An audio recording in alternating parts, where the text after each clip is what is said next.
and your sports network. Yeah, I've been closer to Jesus before, so can you help me out? Oh, can you help me out? Am I on my own? Am I on my own? But can you help me out? Am I on my own? Am I on my own? Or can you help me out? Can you help me out? I've been scared to look in my soul.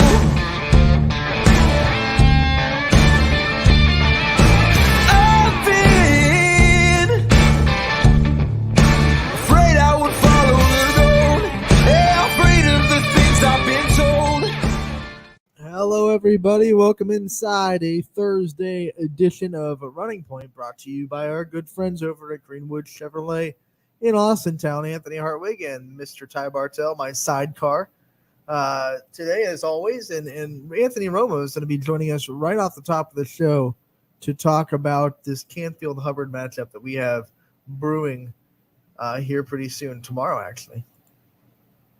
Yeah, as we're excited to talk a little bit of football with the voice of the Hubbard Eagles, Anthony Romo, as it's a big YSN versus YSN matchup in Division III. And then after, a little bit later in the show, just to start off a preview, we have 4 basketball coaches coming on today, and that ranges from a boys basketball coach, 3 boys and 1 girls, and we're going to be leading things off and starting things right off the top at 12:30 with Chris Huxold of Lisbon Boys. 1 o'clock, we got Struthers boys basketball coach Michael Wernicke, and then at 1:15, I believe, is where we have our next boys basketball coach, Tom Siegfried of the Lewisville Boys Leopards basketball team, and then we finish out the show at 1:45 with Justin Rahim of Heartland Christian girls basketball team to round things.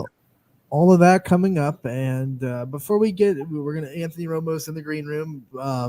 Before we get to him, I just want to go over the scores from the soccer games last night real quick. Crestview rolled over Ursuline 6-2. Big game for the Rebels too, and there's a lot of great things brewing over there out in Columbiana, out in Crestview country, as the volleyball team looks to take the court tonight and continue the special season the Rebels are having on a lot of sports right now in the fall, as we are looking to at what the Rebels were able to do. And I mean, 6-2 was actually a very impressive score, and one that I honestly was not expecting, as Ursuline's defense has been really good all season, but it was Mitch Auer yet again that came through huge. And I mean, the Auer family, their heart must be beating a mile a minute right now, as it is probably going at the speed of light, it feels like, in that household with everything that family's accomplishing right now. Congratulations to the Auer family, and congratulations to Mitch for another great game as Crestview moves on now. Apologize for that. No, Mitch Auer, 4 goals on the day. Great performance from him. And hey, it's the midnight hour for Crestview. I mean, there goes Mitch Auer, Grace Auer, and Coach Auer in action tonight in regionals. It's a good day to be an Auer. Yeah. Hey, you only need to get through a couple more of them, and then maybe you'll be hoisting some hardware at the end of the season. Canfield fell to Revere. That game went 3-0. Revere got the best of Canfield, so congratulations to the Canfield boys on a very good soccer season. And then Bay Village Bay, they got revenge over Howland as they win 2-0 in that regional semifinal to knock Howland out of the tournament. So unfortunately for the Tigers, no back-to-back state championships this year. But we congratulate both those teams on incredible seasons, and also Ursuline, of course. Love them and love what they got to do, their first district championship since 2000. So we congratulate them on getting that program milestone. And then Crestview, their last soccer team standing, and they will play Kirtland on Saturday. Date, time, and place to be determined. Yeah, obviously, we wish the best of luck to all of our teams that unfortunately seasons came to an end last night, but obviously they had incredible seasons at that for going that far. And now everyone look ahead to the View, because we're supporting the Rebels all the way through now. Right. It's a great time to be a Rebel if you're in the Crestview community. So without further ado, we're going to bring in Anthony Romo, and he is going to help us kind of talk up this Hubbard versus Canfield game and the matchup that awaits the Eagles and the Cardinals, the Battle of the Birds. Romo, how you doing?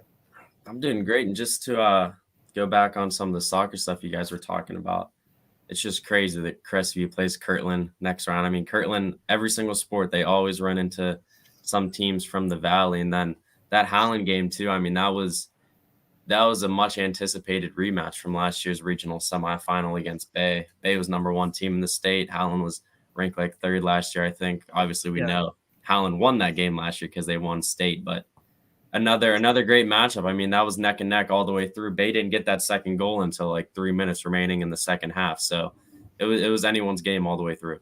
It's pretty unfortunate that those two teams have to meet in the regional semis because they're so good. And a lot of soccer experts will tell you that most times that's a state championship right there. And Correct. The way it lines up, it's the regional semifinals. But you talk about Kirtland's athletics. I mean, they're not just a football school. Boys soccer is still alive. Girls soccer is still alive. Volleyball is still alive. And, of course, their football team. So it's a great athletic monster down there in Lake County. I should say up there. Yeah, I mean, they come this time of the year, a lot of their school sports are still representing deep into the playoffs. So, I mean, the month of November, early November, late October is always a very exciting time over there. And I mean, a lot of money coming from the parents because they got to pay a lot of money for those playoff tickets in multiple sports. Right. So without further ado, though, you're here to talk about this Hubbard-Canfield playoff matchup. And what can you kind of say to give a broad preview to start off and what you kind of expect from this match? Well, I mean, I think that this matchup boasts 2 of the best players in the area, T.C. Caffey from Hubbard and Brock Lowry from Canfield. Lowry has an Iowa State offer, and he's only a junior, so I'm sure many more big-time offers will start to pile in. And then Caffey on the Hubbard side has offers from YSU, Charlotte, Kentucky, has a PWO from Ohio State to come play linebacker there. There's a lot of stars on the table as well. I mean, you also have Toby Smith from Canfield, and I think that these are 2 teams that almost have opposite styles of offense. Canfield with Lowry at quarterback, they can really sling the ball. They can throw it all around the field, but I've seen that they can run the ball as well. And then Hubbard, everyone knows, very run-heavy style team. 2 great offensive lines. Hubbard, we know, one of the biggest in the area. Canfield lines up very well against them as well. So it's definitely going to be another game where it's a great battle in the trenches. And I think if Hubbard wants to have a chance of coming out victorious, their line is really going to have to dictate this game. I'm saying a lot of the same stuff that I said against South Range coming into that week. And that's where South Range really, really dominated that game. Hubbard lined up way bigger than them in the trenches, but South Range just did a great job of being the tougher team, the more physical team. And that's what let them come out with the victory. So Hubbard coming into this game, they're definitely going to have to control the trenches, be very physical down low, and create holes for TC. Now, we saw earlier in the season, Roma, when Canfield lost to Dover, and albeit it was a close play in the end zone, too, that was called off. But Canfield, it seemed like defensively and as a whole unit got better from that point on.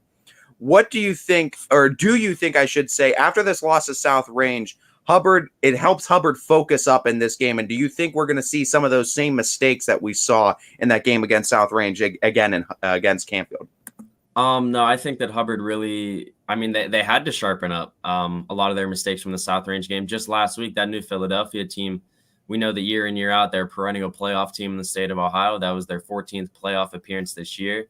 And Hubbard struggled in the first half. They had trouble moving the ball, but their defense really stepped up. And then in the second half, I mean, TC at halftime had 48 rushing yards, and he ended the game with 275.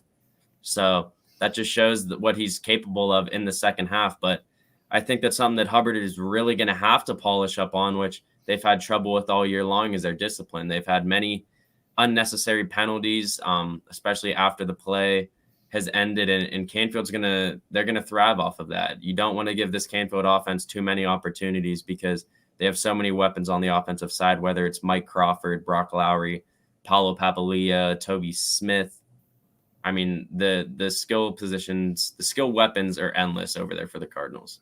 Let's talk about this first round playoff game and how you think Hubbard mentally bounced back from that loss to South Range. We all know how much they wanted it, and obviously losing that game probably hurt the ego a little bit. So what do you see from the team to kind of shake that off and really come prepared for the round one of the playoffs? Like I said, it was a slow first half, but they just had to get their feet wet. They just had to slowly break down and wear down that New Philadelphia team. And we had mentioned in week 10 that the loser of that game was still going to have a good chunk of momentum heading into the playoffs. Well, we were all expecting that to be a close game. So I think that loss may have hurt the Eagles in a way that they got beat in the fashion that they did, in the way that they did get beat. But I think they just had to get back to what they know, just Hubbard style football, just ground and pound. And once those holes started to open and once TCU was able to break off some big runs, I think that really was a huge confidence boost for that team. They just need to play behind their star player, and they just need to let him do what he does and get back to his old ways. And then that brings the rest of the team up.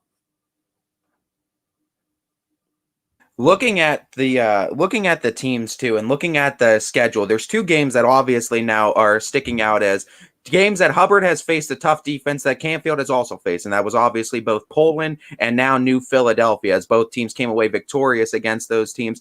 Looking at how Hubbard played their style of offense against Poland and against New Philadelphia, do we expect to see some of that same style going up against Canfield, especially with that strong defensive line and that strong linebacking unit? We obviously know Poland has something very similar. What did you kind of see in that Poland game, and do you expect them to execute that against Canfield? I think that's something that Hubbard did I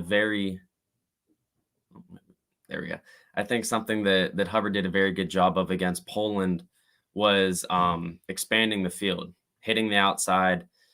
It's great a lot of time when TC gets those 2-3 yards gains and just wears the defense down, going straight at them. But if you break it outside and you make those players always have to go to the edge and not be the same team every single play. And because we know Hubbard's going to run the ball, if they can get some pitch plays, some toss plays, some misdirections, and not be so one-dimensional when it comes to running, I think that's something that Hubbard did a very good job of, because they really wore down that Poland defense in that second half. I mean, the first drive for Hubbard right out of the break was 7 minutes. They also had an 8-minute drive there in that second half. So Hubbard, something they're going to really have to focus on against Canfield is long sustained drives. Shorten the game. Keep your offense out there for a long period of time. Keep their defense out there for a long period of time. If you're talking about Canfield, that's really what's going to be a key for Hubbard to be able to come out victorious in this game. Long sustained drives, wear the other team out. We asked you this every time we bring you on, because TC Caffey gets so much attention, and obviously he should. Who are some other players in this game for Hubbard that you can see really making an impact against Canfield? A player that's really going to have to make an impact for Hubbard will be Landon Bates. We saw him come in some Wildcat sets against Niles in week 9, and then he played a lot of downs in week 10 against South Range. Coming into last week, we still thought that it was going to be the same varied doses of Nick Hendricks at quarterback and Bates. Well, last week, Hendricks didn't touch the field. Bates played every single snap at quarterback, and he played under center in the wing T style that Hubbard has ran all year, because I think that's something that everyone kind of knew what was coming against South Range. Bates didn't run really under center. He just ran in the shotgun. And I mean, that's a dead giveaway that it's going to be a read option play. It's either going to be him or TC with the ball. So Coach Hoffman did a great job keeping New Philadelphia on their toes, running Bates under center. And he did a great job throwing. He was 8 of 11 for, I want to say, 94, 96 yards against New Philadelphia. So Hubbard showed last week, and they put on film for Canfield to see that Landon Bates is a capable quarterback. He's not only capable of running the ball and making the good reads with TC Caffey, but he's also capable of throwing the ball if need be.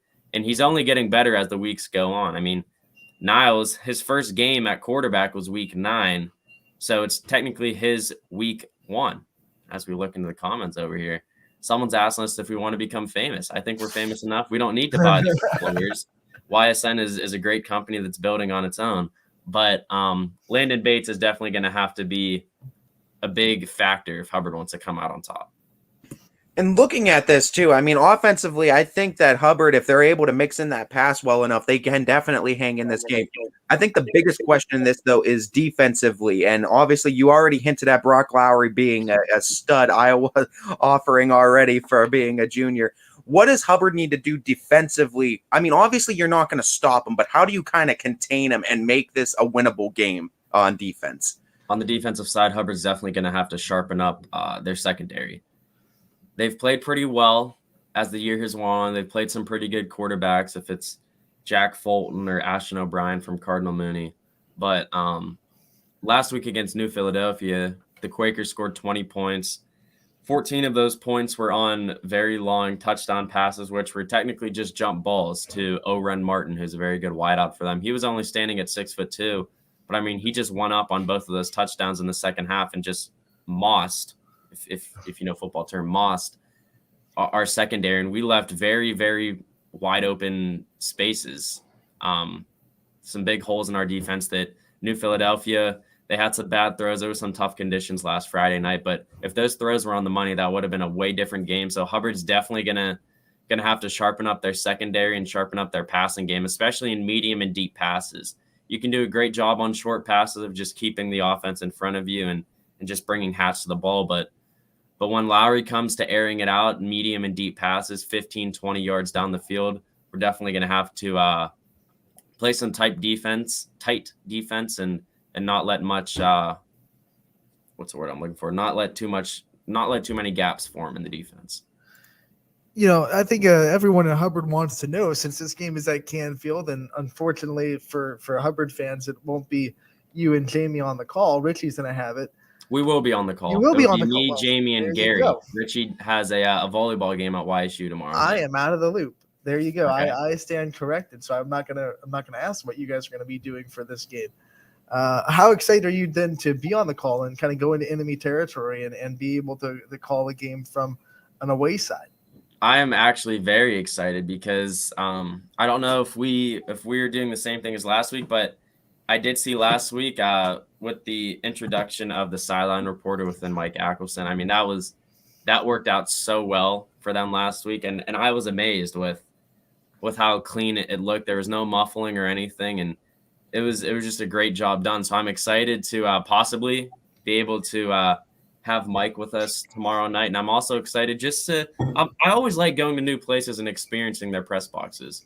I always think that's very interesting part of what we do, being able to travel to different places and meet new people. So I'm very excited for that as well. Should be a good atmosphere as well. Looking for cold conditions, but rather dry. So that's all we can look forward to. Keep our fingers crossed. Obviously, we have you on because of the football matchup tomorrow, but also tomorrow we're going to be talking to Hubbard's boys coach for basketball to start to preview that basketball season.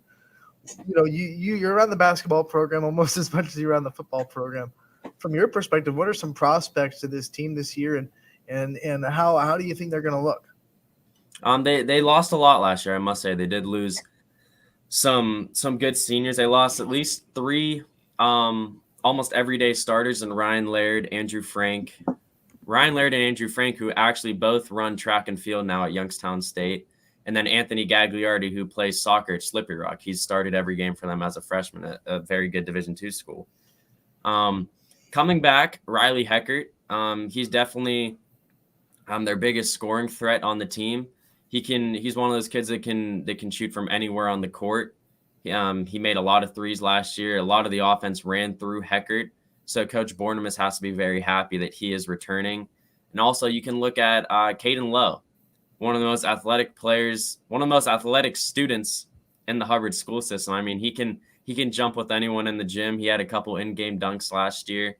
And also Nick Hendricks, who we were just talking about with football. He's a very good basketball player as well, and he may have a starting guard spot on that team this year. So Hubbard lost a lot, but they also did return a lot within scoring. Yeah, and we know, going into Canfield too for this football game, the Canfield faithful, be nice to him. We know Richie's a great caller, but you're getting a great replacement too in Anthony Romo and Jamie Thompson. They do a fantastic job, and they're going to do a great job for this game as well. But looking at this game, though, and talking about Hubbard and this organization and this program as a whole. What would a win for the Eagles over this Canfield team mean for the city of Hubbard?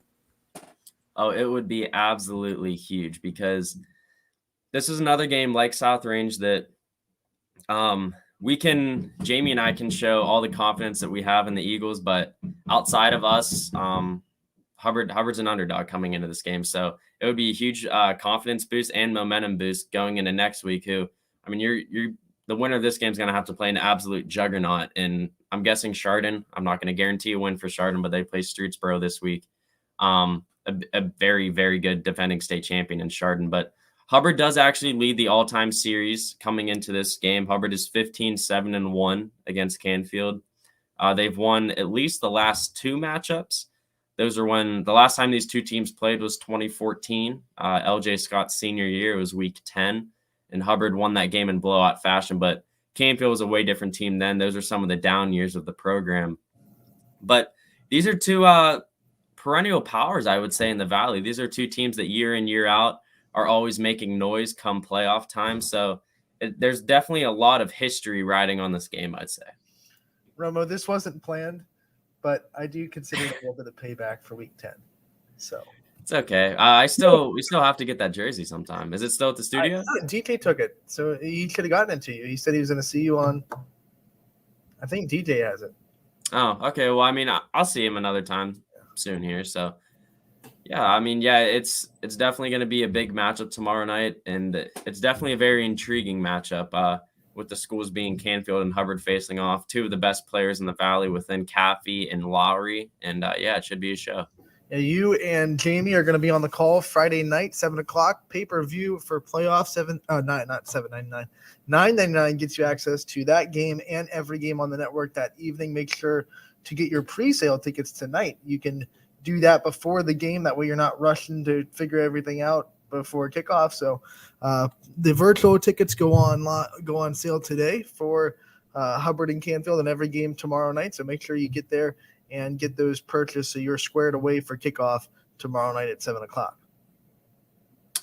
Yeah, it's I know that I think it's once it reaches 4:00 on game day, the tickets do go up in price as well. So yeah, just go out, get your tickets now, and be loud and be proud on both sides. I'm playoff football. There's nothing better than it, especially here in Northeast Ohio. And where else for $9.99 can you jump around from game to game? And that as well. It's a great deal here because it's actually cheaper. I want to say to just pay the $9.99 and be able to view every single game, rather than going in person. I think it's $12 or $13 now. It's $12 if you don't do pre-sale. Like if you get it after 4, yeah. Yep. Correct. Yeah, and the prices go up every year. So, 5 years from now, who knows what we'll be looking at. But yeah. I remember when students got in for $5. Those are the days. While we still have Romo for a few minutes, the only other question I want to sneak in, I know you are the voice of the Hubbard Eagles, but you do have a sweetheart school in the Springfield Tigers as well. So I want to sneak in a question too about what you've been seeing from the Tigers this year. After that one loss against South Range beginning of the season, I think this is a team that is turned into that powerhouse that we've seen the last few years, maybe even stronger. How does this team look compared to last year, and do you think they're ready to make another one of those state title runs? Obviously, starting off, you just look at Bo Brungard, who's one of the best players in the area and has had an amazing 3-year run as starting quarterback at Springfield. You also look at Bo Snyder, the running back. Great man that if the ball's not in the hands of Brungard, it's in the hands of Snyder. And you also look at Shondell Gardner on the offensive side, a wide receiver who's really stepped up, got a little bit of playing time last year, but has really stepped up this year as a big wideout threat with Jake Joyce for Springfield. You look on the defensive side, you see Marshall Yelkin, you see Bo Snyder as well, you see Bo Brungard. Once you get in the lower divisions, Division 6, you see a lot of guys playing two ways, and Springfield's a great example of that. But it's a lot of great athletes that play on both sides of the ball that don't get tired easily, and they can sustain a whole 48 minutes of play. And I think that whenever you have Coach Guerrero and Bo Brungard as your quarterback, you're capable of winning any game, no matter who you play. So I think that they are very capable of making another big run. And it's actually pretty cool this week. They do play Norway. Mm-hmm. It is a rematch of last year's regional title game, which gave Jamie and I our kind of claim to fame here on the network with You all know how that went. with our camera going out. And then it's also interesting too, because Jamie and I have already covered Norway this year. They played Hubbard week 1, and that's when TC Caffey ran for like 450 yards or whatever against them. So, but that's a completely different Norway team. They've bounced back from that week 1 loss very well, and they've had a very good season. So it should be a really good game Saturday night in Tiger Country. Should be a great crowd. A lot of people that definitely wanted to be at that game last year that couldn't, and I'm sure eventually tuned into the network. But yeah, it should be a great atmosphere. And again, $9.99 here on the network. Yeah, that game's on Saturday at 7 o'clock. Correct. So Jamie and I will be at both. We have double dose this weekend of football. Double dip. Yeah, not the gross kind with nachos, but the good kind with broadcasting. Correct. That is correct. So yeah, $9.99 both nights. So $9.99 Friday night, $9.99 Saturday night. But you get, I think, a bunch of games. I think it's 4 and 5 or 5 and 4. I think it's 5 on Friday and 4 on Saturday, I believe. And I mean, you get Jamie and Romo on both the calls on the Hubbard Canfield game, as well as Springfield and Norway in the rematch from last year. So be sure to tune in both nights and catch all the games. Romo, thanks for coming on and helping us preview this game. Good luck on tomorrow's call, and we'll talk to you again real soon. Thanks for having me. And he's always fun to talk to, isn't he? Yeah, he does a great job. He does his homework of the teams real well, and he knows what he's talking about. He's a great mind for the game. I just had to give him a little bit of shade. Yeah, I know you had to give him a little bit of shade, but I had to bounce him back too. And I'm glad he went to the Norway call last year, because everybody knows. And if you don't, you need to find that. It's an infamous call that now I think on the network. That was an amazing play. Just a call, but the camera went out, and the presence of mind from Romo and Jamie just to flip the laptop over so we could still get a visual of that play too. I mean, that's top level broadcasting right there. Yeah, absolutely. Absolutely. As he is the broadcaster we deserve. Yeah, right now. Gonna be exciting this weekend. We're excited for Friday and Saturday matchups around the Valley. So we're gonna take a quick break after that long. Well, you know what? First, I want to say that now it's confirmed. Richie Giuliano, the other side of that conversation, the guy that is the voice of Canfield, will be joining us tomorrow at 12:30 to kind of talk about this game from the other team's perspective. So we'll have both sides covered. So Richie Giuliano joins us tomorrow to talk more about that matchup. But we're going to take a quick break, and we got basketball for a lot of the rest of the show. So don't go anywhere. Basketball previews and coaches coming up next on Running Point, brought to you by Greenwood Chevrolet in Austintown. New things happen all day. Some are good, some not so good. In today's complicated world, while you're busy working, playing, and living life, we're busy helping you make sense of the day's news. And there's only one place where it comes together with clarity, context, and accountability. It's 21 News at 6 with me, Madison Tromler, and Derek Steyer. 21 News at 6. It's what the day's news really means to you. Welcome home to a home made homier with Baird Brothers Fine Hardwoods. Inspiration starts at BairdBrothers.com and is turned into reality when high-quality hardwoods are delivered right to your home. Baird Brothers has the latest design trends: shiplap and skinny lap interior siding, antique oak rustic flooring, and, well, you'll find them all at BairdBrothers.com. Ordered easily, delivered conveniently, enjoyed comfortably. BairdBrothers.com. At Greenwood Chevrolet, shop with confidence knowing we're ready to go the extra mile for you. With the largest selection of used vehicles in the Valley, backed by the Greenwood Advantage Warranty. Every one of our vehicles has undergone our own 126-point inspection, so it passes the most important inspection, yours. No other dealership has the extra inventory, gives you extra for your trade, and goes the extra mile for you. Only at Greenwood Chevrolet. WRS Wealth Advisors, the area's premier wealth and retirement specialists. Located on South Avenue in Boardman. Quality, customer service, and integrity. Those are the 4 words that have driven our success since 1957 at Joe Dickey Electric. Joe Dickey Electric is one Mahoning Valley landmark business that stays current with the requirements of our customers.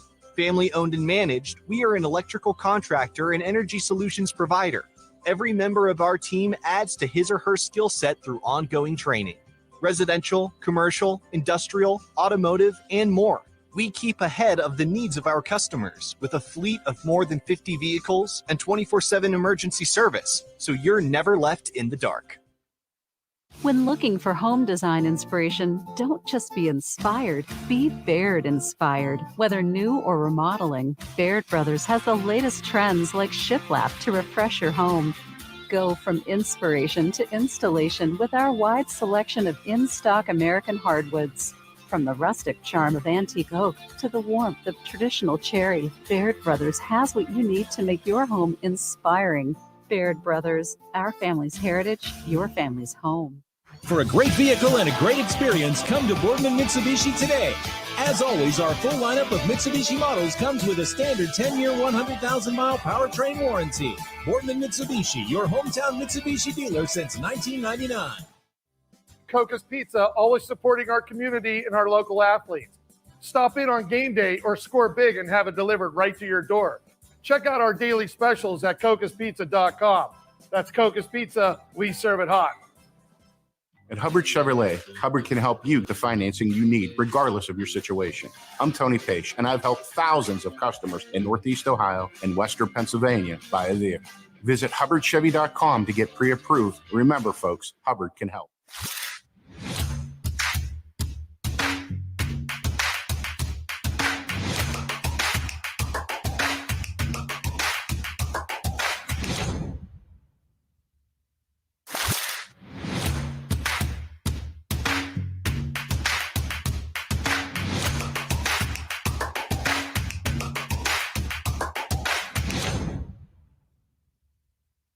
You're not waiting to see what the world has in store for you. It's more about what you have in store for the world. All you need is the opportunity. All you need are the resources of a large university and the advantages of a personalized academic setting where you can experience new worlds in the arts and sciences, business, and education and make them your own. We are where you shape your future. We are Youngstown State University and proud. Welcome back to Running Point on ysnlive.com, brought to you by Greenwood Chevrolet in Austintown. Anthony Hartwig alongside Ty Bartel as we are joined by our first coaching guest of the day. It is Chris Huxhold, the head coach of the Lisbon boys basketball team. Coach, thank you so much for taking the time to join us today. Hey, thanks, guys. Thanks for having me. Coach, as I like to do first and foremost, we like to start off with a kind of meet the team segment. So we want to ask you about the guys that you expect to be returning that are going to be big integral parts of the team, as well as some younger guys that you expect to come up and get some playing minutes that we might not be knowing the names of right now. Yeah, we have a very unique situation this year. We graduated some kids, our junior class, and even our senior class. We only have a handful of kids in those two classes that participate in basketball. So it's kind of a weird numbered year for us. For us, we were sitting last night at practice, and we have 14 kids out. 7 are returning that played on the team last year, and we have 7 new kids between freshmen and a couple kids that hadn't played for us in the past and came back out as upperclassmen. So, a couple kids, obviously on our group, Hunter Sturgeon will be a senior, has played all the way through, started some games last year. Then we'll be a bunch of sophomores. Trevor Sifke, he started as a freshman last year. He'll be back in the mix for sure. I look for a good season out of him. Hunter Daly, another sophomore, post player, has grown a lot since last year. Try to think, a couple other guys I think could be some dark horses in there. Giovanni Estrada is out for the team this year. He's another senior that has never participated in the Lisbon program, but had a good year in football, very athletic, and I think he could surprise some people this year. And then we had a bunch of different points last year, we had 5 freshmen play varsity. So I think that those guys, as sophomore, that experience will definitely carry through for them this year. I mean, I believe 6 sophomores out of your 14 kids, if I'm not mistaken. That's correct. Yeah. So we're young heavy. I mean, you look at our roster, like 10 of our 14 are freshmen and sophomores. When you have a team like that, but like you said, there are plenty of players that do have experience from last year, but still a pretty young team. That's got to be kind of a double-edged sword there. You have advantages of other teams not really knowing what to expect from you guys, but also you're going to have to kind of, deal with some young mistakes every now and then. Oh, there's no doubt. There's growing pains involved in that. Over my career of coaching, I've played young guys. I've had numerous freshmen play varsity, start varsity for me over the years. If you're good enough to play, you're going to play. And that's always been, my philosophy as a coach. My job is to put the kids that give us the best ability to win the game on the floor.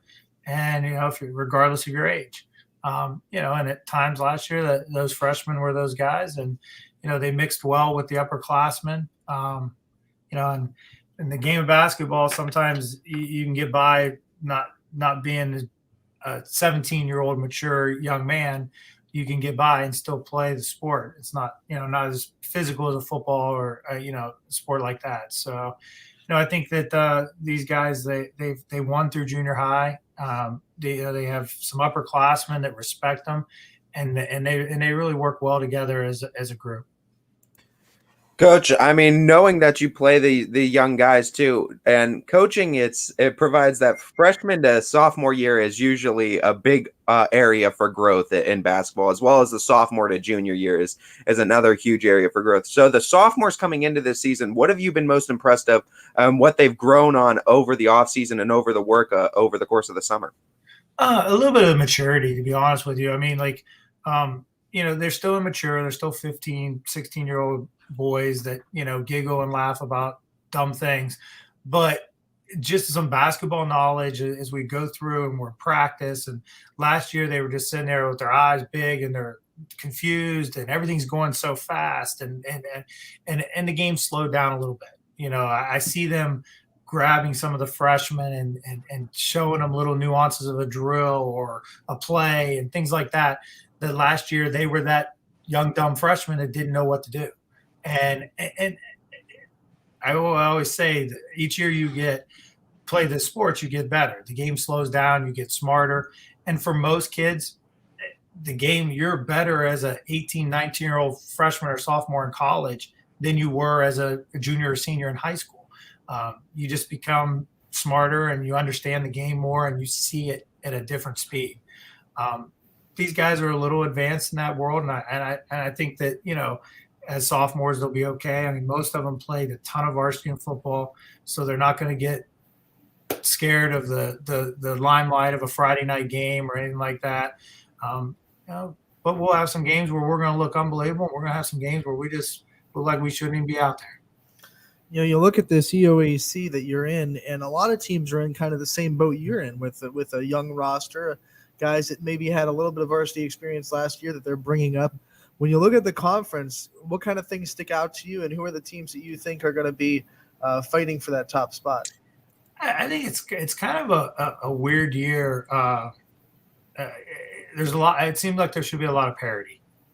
When I look at the league, just from top to bottom, you got some teams that have a lot coming back, but maybe didn't have a great successful year last year. So then you don't know how that will carry over to this year. Will that carry them into a bunch of wins and move them up from lower up to the top? You don't know. Injuries, I think, could play a big role into this year in some situations. I mean, especially even like us, we're not very deep. One injury could cost us a couple games real quick. I think you go top to bottom. I mean, Southern won it last year. They're going to be very competitive. They got a lot of kids, athletes. They're going to be good. Football, the football that they have now will carry over. Some of the young guys that played for Wellsville, Brewer and Greathouse, two really good players. but they're going to have an adjustment playing without Green this year and seeing how that trans goes for them. Probably one of the better players in the league, the million kid for Columbiana. He's going to be a load every night. People are going to have to stop him. He's the type of kid that can go score 30 at will. I've seen him play all spring, all fall. He plays in our AAU program, and he's a basketball junkie. And then everybody's going to be sprinkling in a bunch of young kids and filling in gaps and seeing how it all plays out. It could be a real fun year, to be honest with you, because I think it could be that year where 2-3 losses might get you still a piece of it. Maybe not. If somebody gets hot and they run the table, who knows? And we'll see where it all plays out. Looking at your team too, and considering your roster, what it is and what you've said, what kind of tempo do we expect this offense to be playing at, and what's going to be kind of the offensive style? Are we going to be expecting the same sort of style as last year, or do you expect to change things up a little bit? No, I mean, we're going to play Lisbon basketball. I over the years, if you watch our games, there might be different people out there, but we play the same style. We play. If we get out and go, we can go, but we try to control tempo, run our sets, put the kids in the best position to succeed. And if they succeed, then it's a good night. If they miss the shot, then it's not a good night. Your job as a coach is just put your kids in position to have success. And, at that point, then they go out and they have to do it during that game for 4 quarters. And sometimes it works out, sometimes it don't. I mean, we're not going to change up and overnight become a pressing nonstop team or somebody like that. We're going to play with tempo, play good man-to-man defense. When we can't play man-to-man and we can't guard a team, we're going to go zone. We're going to make adjustments on the fly, and we're going to do what we do. You talked about a little bit in this interview already about how the kids that played in football won't be shying away from the limelight of a Friday night. One guy I want to talk about is Trevor Sifke. I mean, not only was he on the football team, but he was the quarterback. So you can't be a quarterback without being a leader. It's you got to be a leader if you're going to be back there as a quarterback. How much do you think his leadership skills that he's kind of sharpening on the football field are going to translate to leaders on the basketball court and being able to be kind of one of those coaches on the court that you can count on during games to kind of get kids in the right position? Trevor's grown up a ton. His experience as a quarterback on a football team, you can tell it's carried over. I would say Trevor, I've coached Trevor or been involved in his basketball career since he was in 4th, 5th grade. I'm very close with him, his family. He calls me Uncle Hucky. There's nights he loves being at practice with me, and there's nights that he hates being at practice with me. But that's every point guard that's ever played for me at Lisbon. Your point guard is the one that controls the tempo, controls everything. If your point guard's out of control, the other 4 players on the court will be out of control too. That's the person that has to control the game. And me and him have had some discussions on that. He has to be that calming person that keeps his rest of his teammates in a state that they can function and we can be successful on the court. And I think the sky's the limit for him as his talent. And I think this could be a really, really good year for him. I think he was really coming along phenomenally last year. He struggled early getting adjusted, and then he really took off. And then we had an injury there at the end, and his season got cut short. But I think he's still learning, and I think he's a basketball junkie. So I think he's going to suck it all up like a sponge, and I think it's going to be really good. I think no doubt still a very successful season for you last year, as well as I think you're primed to have one this year as well. For anybody that's sort of on the fence about coming out to see some Lisbon games, give them the sales pitch on what's going to be exciting about this team this year and why they should come out to catch some of these games. I just think we're going to play with a lot of energy. I think we got some kids that, they're well liked in the school. They're good kids. I mean, I think one thing about this day and age, it seems like, every coach wants to be at practice because they want to coach their kids. But when you can go to practice and you have good kids that want to be there and have fun and they make you laugh, it makes a 2-hour or 2.5-hour practice seem like you're there for 30 minutes. I just think we'll be a decent, solid basketball team. And like I said, there are going to be nights that you're going to come out and be like, man, I want to come back next week and see this team. And there's going to be nights going, why did I waste $6 to come watch this team? But that's what's going to happen when you're playing a bunch of young kids. Coach, before we let you go, I want to give you the chance to kind of highlight your coaching staff and the people that are behind you and that kind of help make this program what it is. Well, obviously it starts with the administration, Joe Sifke, Keith Edenfield, and Kyle Bing, superintendent, principal, and AD. All were sports coaches at one, currently or were, and very supportive staff. When it starts at that level, it makes a varsity job a lot easier. As far as our basketball staff, you guys know real well. Quinn Puskar is right-hand man. He's been with me for a lot of years. He knows what I'm thinking before I'm thinking it too at times. So when you have that type of consistency in a staff, it really, really helps because you can adjust quicker on the fly and change things up, and he's already right with you. And we got a good junior high staff. Billy Stanton was at East Palestine in the past and actually was on staff with me at one time many years ago. He's going to coach our 8th grade group. We got a decent upcoming group there. They were very successful in football, very solid in basketball. And I think that could be a group that really helps us down the road. And then our 7th grade group is really athletic. I'm really excited about our junior high group coming up through. I think we got a good run of some kids coming, and Jamie Wise, who was on junior high staff last year, he does that. And we have 50 kids playing 3rd through 6th grade basketball in our league that starts this weekend. And I think it's basketball season, and I think everybody's excited. Coach, we'd like to thank you so much for coming on and just previewing your Lisbon Blue Devils team with us for us a little bit here, as we look forward to talking to you again real soon, as I'm sure you're going to be in the thick of it in that EOAC. Appreciate it. Thanks, guys. Thank you. As that was Coach Huxold of the Lisbon boys basketball team, and great coaching staff over there. And I think it's going to be exciting just to see these young guys develop over the course of the season. That's one of my favorite parts of, I think, the coaching process is that sophomore to junior year transition. I think you see a lot of growth, especially if sophomores are getting significant playing time. Yeah, I mean, the jump from JV to varsity is a big one. So when you see kids put in the work and be able to transition into that, that they've earned it, and it's been a developmental process. Yeah, no doubt. And I think this is going to be exciting. And like you said, there are so many teams in this EOAC on the boys side that I think can grab a hold of this crown too. And it just, who's going to get hot at the right time? And like Coach said, it's very well possible that almost any team can too. It just depends on who really gets hot. And who knows, it might be Lisbon's year too. We've seen young teams come out strong before too. It's pretty wide open. You look at Valley Christian, they're going to have something to say about it. Absolutely. Columbiana, they have a good shot. We already talked to TJ Todd. Wellsville's very good. Bug Thomas has a great team over in Wellsville. United, they're kind of in the same boat as Columbiana and Lisbon. Some guys left, some young guys, and obviously Southern, you have to acknowledge them. Yeah, Southern, they're the reigning champs, so they're gonna have something to say about it. But I will say that I think it'll be a lot more parity.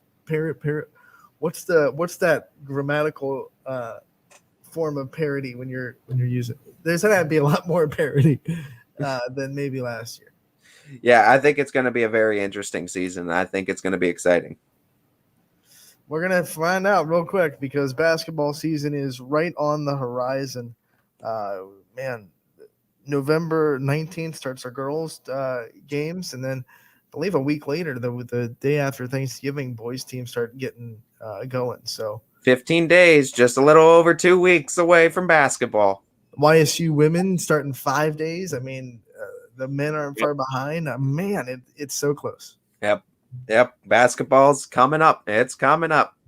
You know what else is coming up? We have Mike Wernicke, the head coach of the Struthers boys basketball team, coming on at 1 o'clock. And then Tom Siegfried, the Lewisville boys basketball coach, coming on at 1:15 after him. So, stick around. We have 2 more coaches lined up for that. And then at 1:45 to close out the show, we'll be talking to Justin Rahim, the head coach of the girls program over at Heartland. Yeah, and I mean, we obviously talked with Coach Scott yesterday of the boys program, so we got you covered on both fronts now. Heartland, we're going to get the girls program highlighted for Heartland Christian, as we know, big supporters we have over there, and they love YSN, and we love Heartland Christian as well. Put in their check mark next to teams that we have both programs covered. Yeah, we got you, Heartland. Columbiana's taken care of. Heartland's taken care of. Lisbon is now officially taken care of. Yep. So we're starting to check off teams off our list that are taken care of on both sides, boys and girls. Yep, absolutely. And I think it's exciting times too. Basketball season coming up, and the only place you can get these kind of interviews daily too from high school coaches. I do want to point out, if you're a fan of a basketball team that is still in the playoffs right now, there have been already a number of coaches that have asked to wait until they get all their players so they can give a more sturdy, more not kind of guessing preview of what they have before they know what they have. So we work with our area coaches to make sure. Teams like Springfield, South Range, JFK, those would be the teams that you wait, and they'll probably have previews the week before the season starts. We will have, I believe, JFK is the boys coach, Coach Colmnack, I think. He's due up, I think, next Thursday, November 11th. We have him due up. So as we get later into the month of November, we're going to be getting some of these coaches too, as they start to get to know their rosters a little bit more and get to know what they have a little bit more. So it's going to be exciting times for basketball season, and we're going to get you covered. Exciting times indeed. We have, man, what an exciting time right now at YSN. I mean, we said it yesterday. The week kind of gets started for us yesterday. We had soccer on the network yesterday. We had the MVAC All-Star game on the network yesterday, which I got to call. By the way, that was a very fun event held by the MVAC. I want to give a shout out to John Meng, the commissioner over there at the MVAC, for putting on that show. It was a 3-set match, and all 3 sets went to 25, and they just went out and played Scarlet Tier versus Gray Tier. And unfortunately, there are 2 members of the MVAC that could not be there, but for good reasons. They're still got some business to take care of, as Western Reserve and Crestview representatives were not able to attend that game, obviously, because they're still playing. They still got business to take care of tonight. Yeah, no doubt. And they got their volleyball matches to take care of. And you know what? It's all right, though, because each team, each tier, each division is missing 1 team and 2 players. So it's pretty easy up. The Gray Tier won all 3 sets in that match. I gave a player of the game for both sides because they both just went out and competed really well. Player of the game for the Gray Tier was Allison Jones out of Liberty. She had 9 kills to lead the Gray Tier that night. She played really well. I was really impressed. It was the first time I got to see her play personally. Unfortunately, Liberty was just one of those teams I didn't get to. There weren't many of them, but Liberty, I was scheduled to get there. The game got canceled, and then I just could never really get back to that gym for Liberty this season, unfortunately. But got to see her in the MVAC All-Star game. She did really well. So did Emily Benson from Liberty, by the way. On the Scarlet side, player of the game went to Kylie Wilson out of Jackson Milton. 4 kills on the night to lead that tier, and she played really well as well.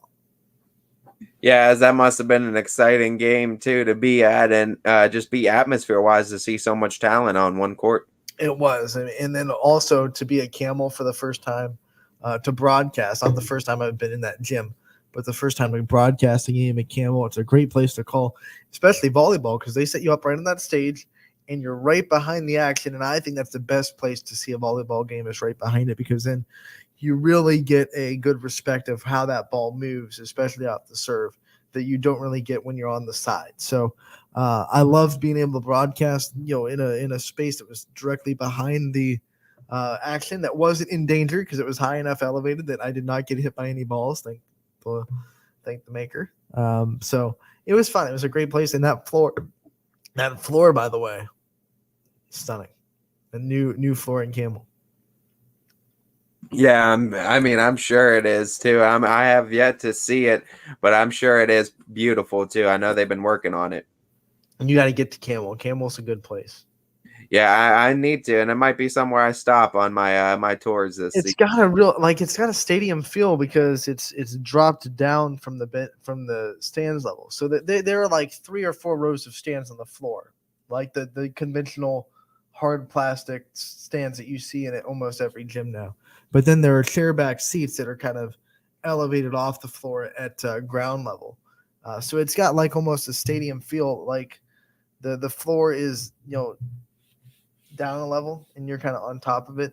And I'm sure playing, the sound comes from above, and it probably has a very unique feel when that place gets loud.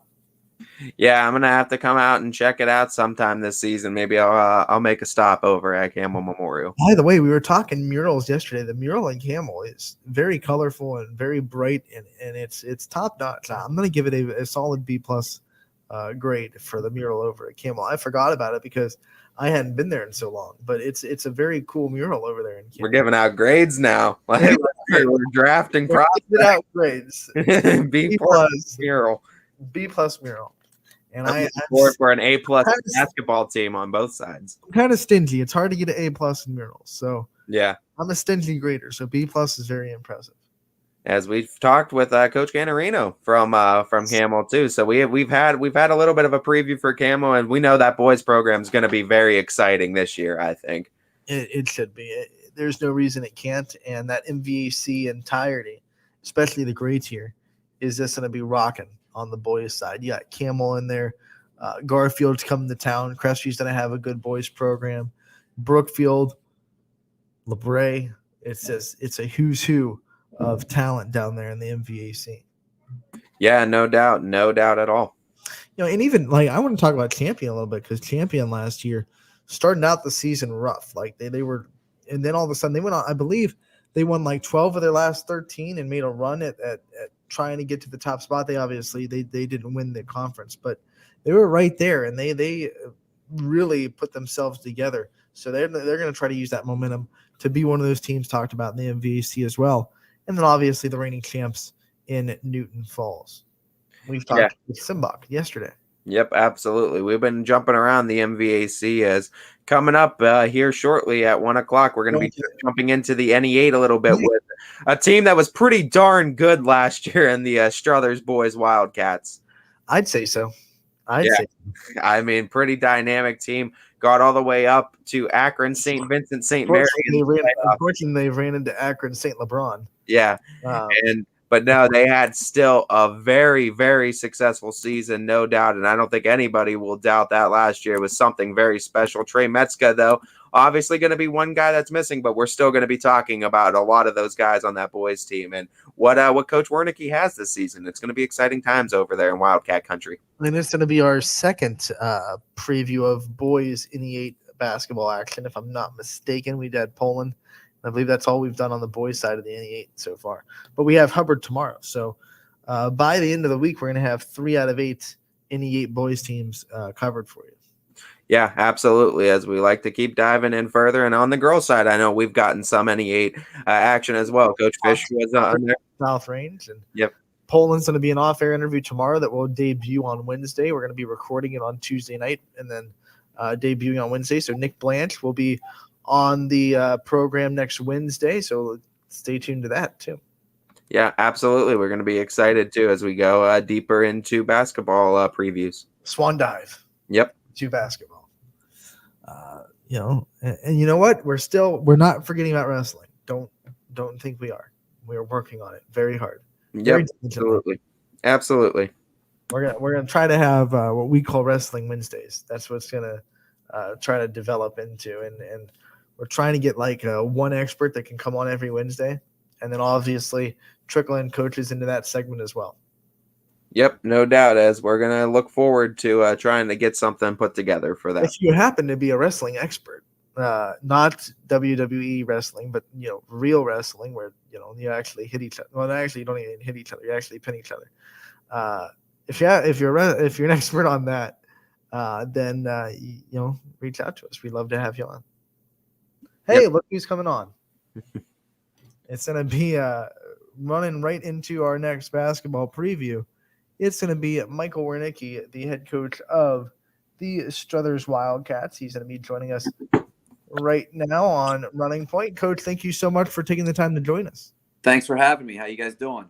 We're doing good. It's a great day of basketball previews, and we're happy that you're a part of it. Happy to be here, as always. Coach, obviously last season was something special too, running a gauntlet of 25-0 before meeting Akron, St. Vincent, St. Mary in the playoffs, but still a very, very special group of boys that you had last year. And obviously knowing what you've lost in guys such as Trey Metzka, what are some of the guys that you're excited about bringing back this season that you think are going to have significant roles on this team, as well as some younger guys that maybe are going to get some playing time down the stretch? Well, right now, we have an extremely young group with so many new faces. And, we've spent a lot of time this summer and through the fall trying to get some of those younger guys up to speed. I only have 2 kids returning that have that played in any varsity games last year as far as any significant time. Obviously, we're going to, rely on Ronnie Leonard, who's my lone returning starter, to really, start us off. He doesn't have to carry us, but, he's obviously going to be a big factor in determining, what type of season we have. The other person that I'm going to be relying on pretty heavily is Sal Shafer. And, Sal was in our 7-man rotation last year and had some big moments for us. But his role is going to be very different this year than it's been in the past. So, for those 2 guys, they've been around the program for 4 years now, and they've both played significant varsity minutes. Obviously Ronnie's been in the rotation and as a starter for some time now. But after that, I don't have another guy that's, that has any experience to hang his hat on as far as the varsity level goes. But I'm excited because I believe we've got a lot of really good players filling those shoes. Some guys that I'll be leaning on that are names that people might not know. Dante Colorasi is a senior, and he's been in the program and really knows what I expect. And he's got a very good skill set. He can really shoot the basketball. And at this level and at any level, that's a skill that doesn't go unnoticed. And it's going to really help us out this year, especially with our post play. Chance Lasco's another kid who's coming up. He's going to be a junior this year. And it has really played well the last 2 years at the junior varsity level. Plays with a ton of energy.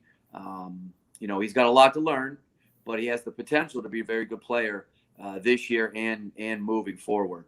After that, we've got some guys that haven't, been on the radar yet, but I have one kid who I think is going to have a breakout year. He's going to be a junior this year. His name's Nick Delgrada. He was on the varsity roster last year, but, because we had so many good guards, it was just difficult to get him enough minutes to warrant that. And he really played well at JV level. But, in all intents and purposes, he's a varsity talent. He was last year. Gives us a lot of size, but he's going to be on the wing and he's going to handle the ball for me. So, I'm very excited, about that group of guys. And then I've got some guys that I'm looking to see how they develop. Coming off the bench, guys that have played, again, significant junior varsity minutes and have been with me. So we'll see where that leads.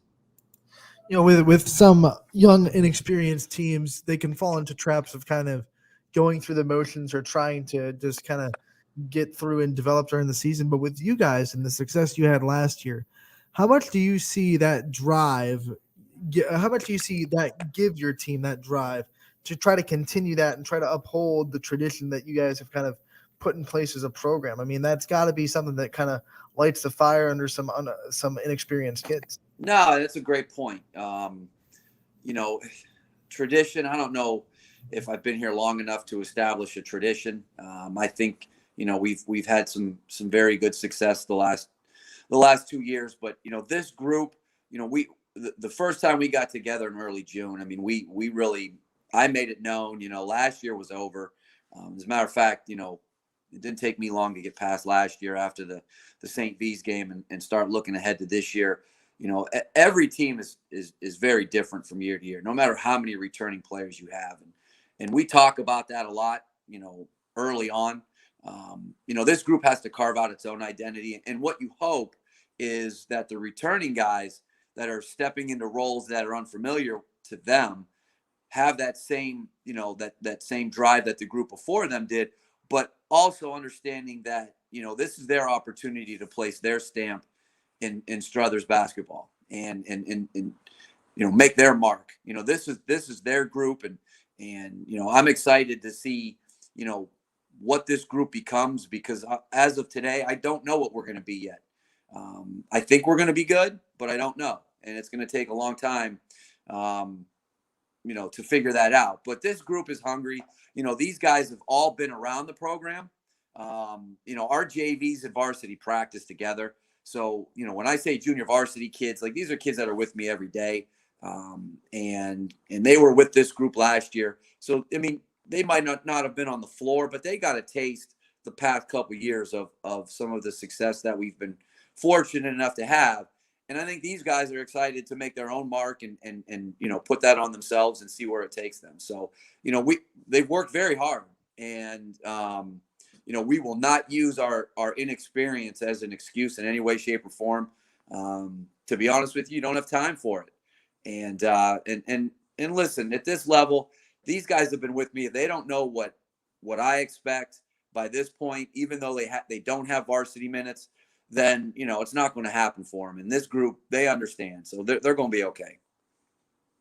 Looking at your schedule too, obviously you guys ran the gauntlet of the NE8 last year, and looking at the conference schedule, talk about some of those teams that you expect to be some challenges. And as well, I see that non-conference wise, you're doing a little bit of a mini tour of the AAC as well.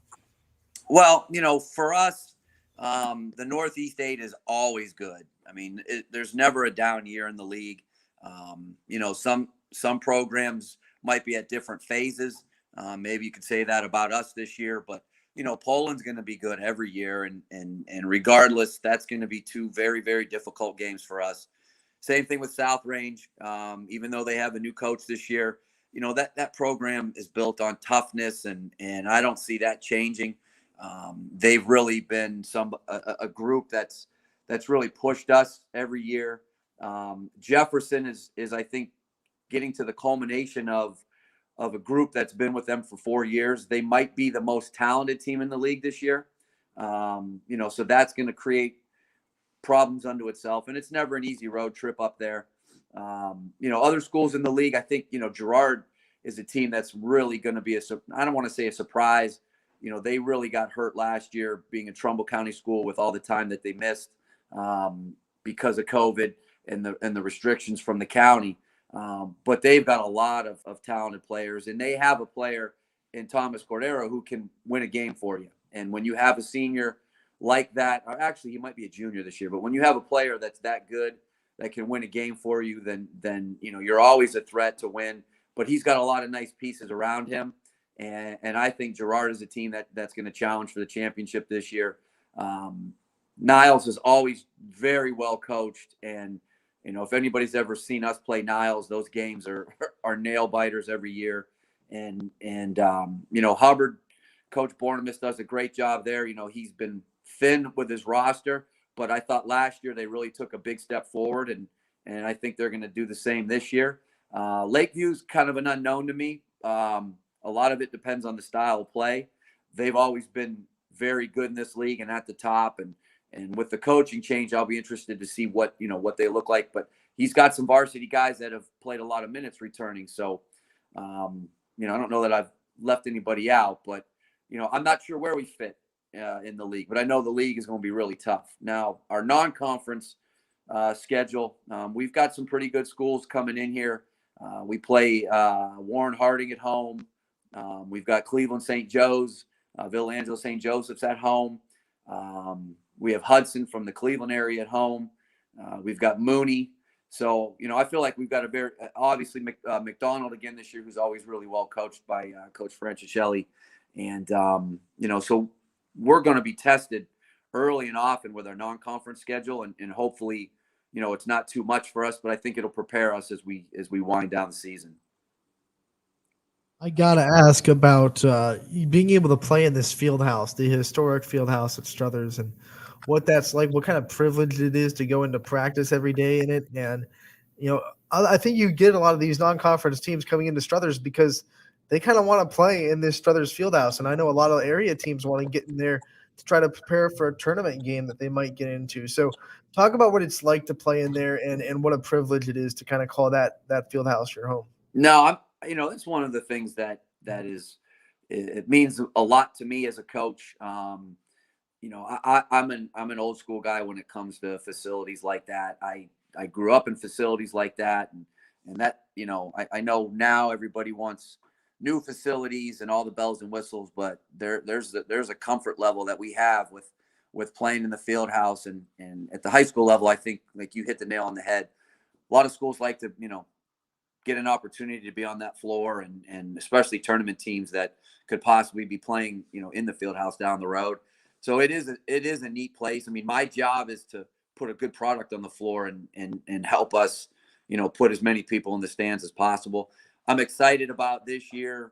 Early on, I'm excited to see what our attendance looks like after having a year where, so many people couldn't see us play. I think with the teams that we have coming in, that's going to help because we do have some, name recognition as far as the schools that are coming to our place to play. So, I'm excited to see a very big crowd on a nightly basis. We started 2 years ago. Our crowds really started to get bigger and bigger. And, before COVID hit, and, if we didn't have a COVID year last year, we had some games last year that would have been, we probably would have had, around 3,500, 4,000 consistently for some of those games, talking about, our Poland game. And when we played McDonald, I think at that time, we were undefeated. And I think McDonald was 18-1 or 19-1. And then obviously, some of the tournament games that we were fortunate enough to host. So, it's a wonderful venue, and we're blessed to have it. And we don't take it for granted that we get to play there. We have a responsibility to play our butts off when we're playing at home, and it's exciting. So I for me, it means a lot. Talking about that community, I know the Wildcat faithful show up strong too, especially when good products are put out onto the athletics. Talking about your staff, though, we kind of did our Meet the Team session. I want to do a little bit of a Meet the Staff session too, and highlight some of those assistants and some of those other big proponents that are going to help you out along the way this season. Well, I'm really fortunate to have the staff that I have. And as a matter of fact, it's funny you bring that up. I was just talking to a couple of my assistants last night after practice in the office, and kind of saying the same thing, how fortunate I am to have the staff that I've had. I don't know a lot of other staffs in the area as far as the continuity that they've had, but I've been fortunate enough to have the same staff pretty much since I've been here. Chris Cole is a veteran in the area. He's had different head coaching stops at Mineral Ridge and Cardinal Mooney, and he had a tour at Struthers before I got there. And somebody who's just been around, has a ton of experience, and is just a soft spirit. The kids love him, and I'm just so fortunate to have somebody who's been around for so many years to kind of help me out on a daily basis. And his contributions to me are invaluable off the floor. He's really somebody that I can, bounce things off of, especially when it's, maybe even non-basketball stuff. So I'm really lucky to have Coach Cole. Coach Aldish, DJ, he's a former player at Struthers. And, the one thing about my staff is they all have a Struthers connection. And they're so passionate about the school, and they're so passionate about the success of our student athletes. And for me, I think that's the most important asset that an assistant coach can have, as far as, bringing that every day. Our kids know how much our staff loves them, and there's nothing that my staff wouldn't do for them. DJ does a tremendous job. He coaches the JVs, and, he's been around. He's been with me for my whole tenure here, and just does a great job of motivating kids and has their best interests at heart. He's always a guy. He's the first one there for a ride, or if anybody needs anything. And I'm very fortunate to have him.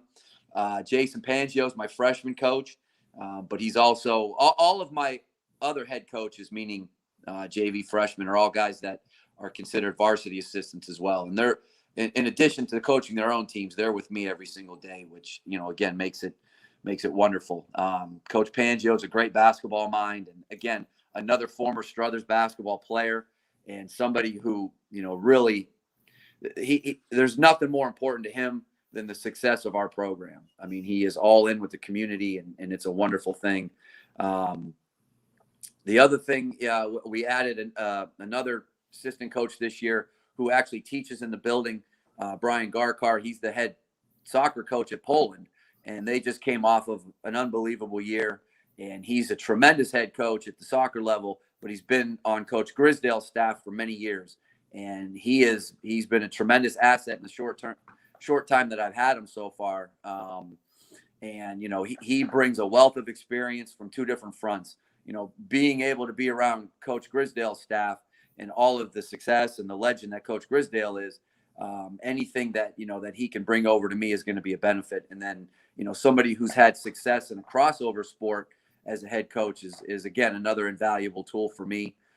So my staff is wonderful, and then I've got Eric Anderson and Lou Mateo at the 7th and 8th grade level, and again Struthers people, Struthers athletes, and I just think it's so important in a community like ours that all of my staff have the connections to the community and to the school as former athletes, and it's just a wonderful thing for me. I'm very fortunate to have all those guys. What a star-studded staff. We all know Brian Garcar very well, and if anyone watches the Poland girls defense, he has his hands into why they've been so successful over the years. So he's especially the defensive side of the ball, he's a very great basketball mind and obviously a great soccer coach. Coach, thank you so much for taking the time to join us today. We look forward to covering you this season. And as the season goes on, we'll talk to you again real soon. I appreciate it. Anything I can do for you guys. And it's great to see your faces again. It's hard to believe that it's almost here. What's today? Today's the 4th. 1 month from today, we'll be tipping it off against Mooney. And I know other teams will be starting a little bit quicker than that. But it's an amazing time of the year. And good luck to all the other coaches out there and everybody else that you guys have talked to. Thanks again. Save us some popcorn in the field house, all right? I hear you. Thank you, Coach. That was Coach Mike Wernicke, the head coach of the Struthers boys basketball program, and I hope he does save us some popcorn at the field house because that field house popcorn hits different, Ty. Yeah, it absolutely does. 100%.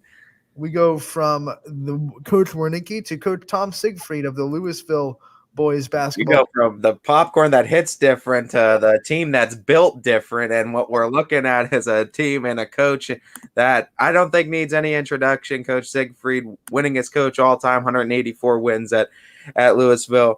Coach, I mean, first and foremost, I would just want to say another successful season last year. You've had, I think, since 2012, 2013, a string of successful seasons now. What are you bringing back after a loss of, I think, about 6 seniors I think you had last year? What are you excited about the younger players that have developed, and what is the team kind of looking like going into this year? Yeah, first off, I appreciate you guys having me on. You guys have done a tremendous job of, really helping Lewisville athletics, not just Lewisville basketball, through the last couple years. And we really appreciate the relationship that's been built and the way you bring notoriety to our players.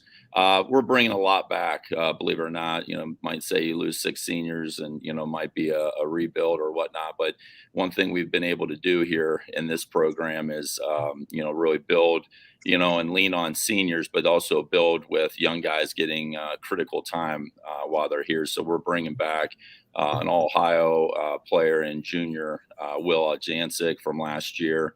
We have 4 seniors this year that are all going to be big parts of the team, 3 of which came back from last year. One's a new addition, but we have AJ Lingenhol, 6'7" post guy, Tyler Bolden, who's going to be about a 6'4" wing, possible point, and Zach Seaman, who's a football star for us this year. And he's going to be our defender as an off guard. And then we obviously add to that some real promising players this year, and junior Chase Mueller, a couple sophomores, and Garrett Gonzalez and Carter Dusky, and then a kid that started about the last third of the year for us last year as a freshman, and Hayden Nigro, and he's about 6'2", 6'3" as well.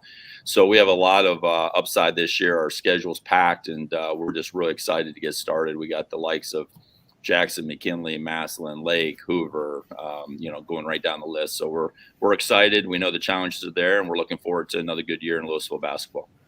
Yeah, you glanced over that schedule a little bit, and I think the schedule that Lewisville puts together makes everything that Ty said to introduce you even more impressive, because it's hard to win anywhere, but it might be a little bit harder to win with the schedule that you guys are able to put together. Talk a little bit more about the teams you're going to face this year and how much you think it's going to prepare you for the end of the season and tournament time.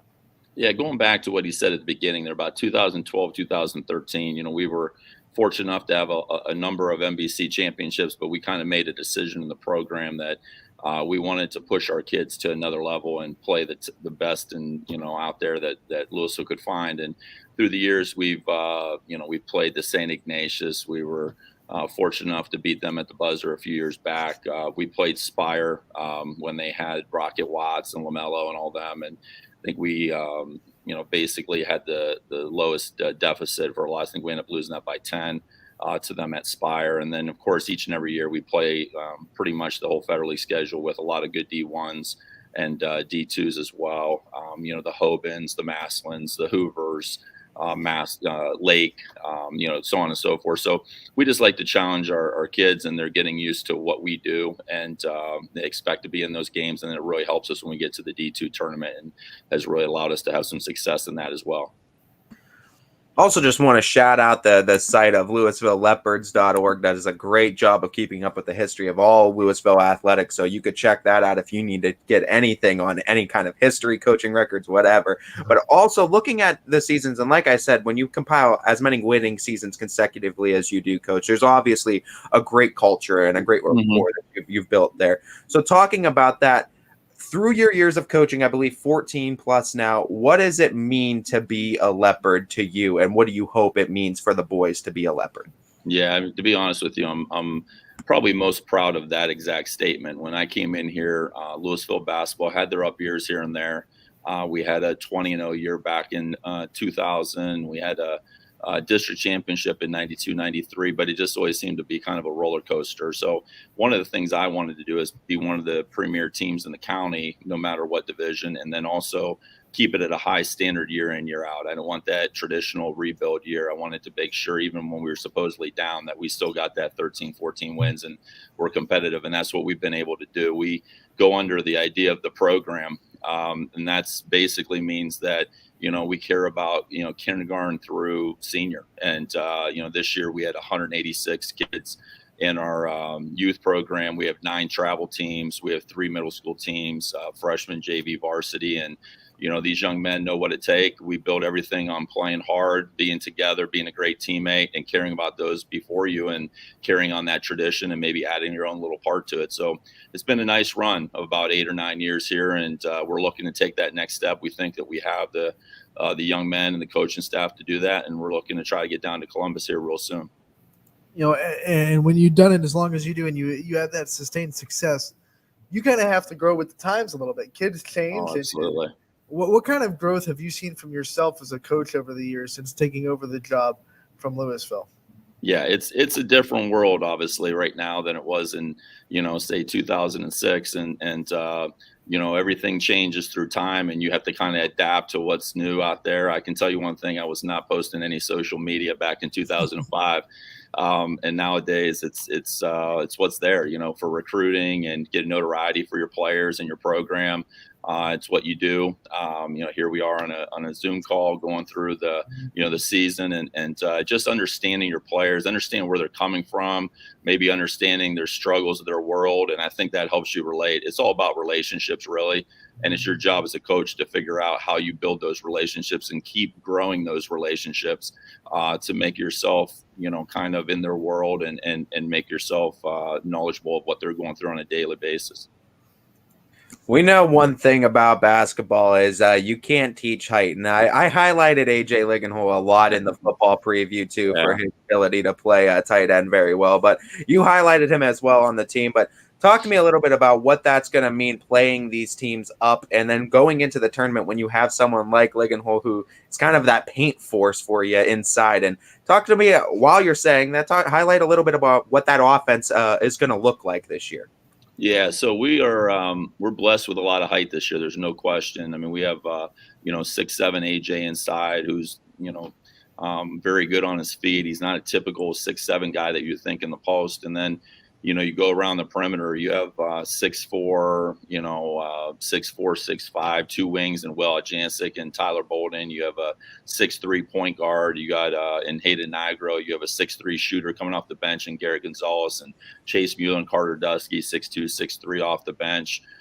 So we definitely are blessed with size, but more importantly, we have a number of ways of scoring, and we have guys that are really getting after it. This first week of practice has been tremendous. Usually come off of fall sports and you got a little bit of a lag. It hasn't been like that at all. They're ready to go. We open up a scrimmage on Saturday at Kent Roosevelt, and I could say that we could go up there right now and I think be pretty competitive with where we're at in our practice schedule. I think a lot of area coaches listen to that and we're thinking to themselves, where do I find that tree? Yeah. He's throwing these kids. Yeah. I'm blessed. My son's a point guard and he's 5'10", so he doesn't get the height part, but he has to find all those big guys and I think a lot of teams would love to have a 5'10" point guard. Yeah, I guess you're right. I guess you're right. Coach, talk a little bit about this community and what is it be like to have it back in a full capacity crowd and have people rocking in this Lewisville gym? Oh, I can't wait. We played in the district semis last year again against Poland over at Poland, and it was the first game they really tried to relax some of the mask stuff a little bit, and we had like somewhat of a student section, and we made a little run late in that game. Like you said, we were young, they were a little older, and we made a run and made it interesting at the end. And just hearing the crowd get up on their feet, you kind of forget what that's like. And I was happy for our seniors. They got to experience that because we're used to great support at Lewisville. Obviously, we have a great traveling crowd. We usually pack our gym. These people here have really supported me and embraced me through the years. Yeah, no doubt. I think one of those junkies for all sports is over there in that Lewisville community. They do a great job supporting, no doubt.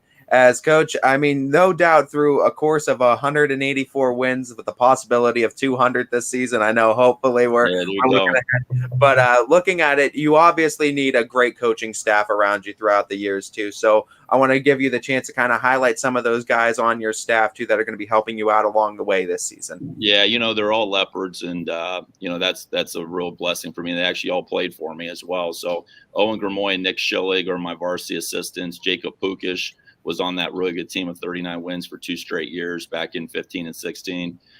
He's the JV coach, and then Corey Perez would be the freshman coach this year. So very blessed to have ex-Leopards as well supporting me. Coach, thank you so much for taking the time to join us today, previewing the season a little bit. We look forward to covering you guys all year and supporting you guys. And as the season goes on, we know we'll talk to you again real soon. Thank you very much. Have a good evening. Tom Siegfried, the head coach of the Lewisville boys basketball team, joining us on Running Point today. His name rings heavy in those halls over at Lewisville with what he's been able to do with that program. It's truly incredible. 14 years and a lot of success that have come in those 14 years with some teams. And he really has. He's built out a culture of what he said, of that high standard of basketball year in and year out, where you just expect them to be competitive. A very real chance to get to win number 200 this year. We definitely are rooting for him to get it. And, who knows? It could come in a little bit of a tournament run. They almost made one last year. They fell just short in Poland. But I'll tell you one team that doesn't want to see him ever again in the tournament. That's Salem. Yeah. Yeah, for sure. It feels like Lewisville, they beat him in boys soccer this year. It feels like Lewisville is the Salem's bugaboo in these sports. So I'm sure their basketball team is thinking, just don't draw us with Lewisville ever again. Yeah, no doubt. And no, it's going to be exciting. And like I said, that's definitely a boys team that I would love to get out and see at least one game of that boys team, because I'm excited about all that height too. So that's why I have some open dates on my schedule. I'm looking around. I'm looking at some of these games, and I said Campbell's one I need to visit. I know Lewisville's one I need to visit because, yeah, guys like AJ Lickenholm, guys, that's what I'm excited to see, because I've seen him play tight end. And I've seen him play on the football field, and that's impressive in what he's able to do there. So I'm excited to see what he's able to do on the basketball court as well. Well, they're usually good for at least 1 or 2 trips into our area too. So yeah, I'm sure they'll be, hear. I actually do think, too, if I'm not mistaken, they might be lined up with Fitch at some point, either home or away. I could be wrong. I'm not sure if it's the boys or girls. I might be getting confused with the girls, but I'll take a peek at their schedule and see. But yeah, there's gonna be they usually travel. They're independent, so that's a great thing about Lewisville. They're able to schedule up, and that's why they're so good and so competitive every time in the tournament. They schedule up and they schedule competitive. If not Fitch, they'll probably make a trip to Boardman or at least have Boardman on their schedule, something like that. They usually have at least one trip down into this area. Yeah, for sure. As we are definitely going to be excited to highlight the Leopards during basketball. I say that you're going to pull up the schedule. They're not going to have any trips down here. And I'm going to be like, well, I'm wrong. Yeah, let me double check here for us. It's always good for one trip, except this year. They're not. Yeah, they have no. Let's see. No, they do. They do face Fitch, so I will get a chance to see them. I'm off the hook. Huh? I'm off the hook. Yep. They face Fitch at the 14th. So, yep, I will be I'll be there. And that is an away game. And then they do face Boardman at home too, the 17th. And I might need to go to Lewisville for that one too if I don't have obligations at Fitch. We'll have to double check my schedule. Open dates, we'll see. We'll double check, but I might make a trip up to the Leopard Nation. Man, you're gonna turn Lewisville into one of your sweetheart schools, aren't you? They're all gonna be sweetheart schools. Everyone's my sweetheart during basketball season. I love talent, and I love seeing what these teams and programs are and where they are too.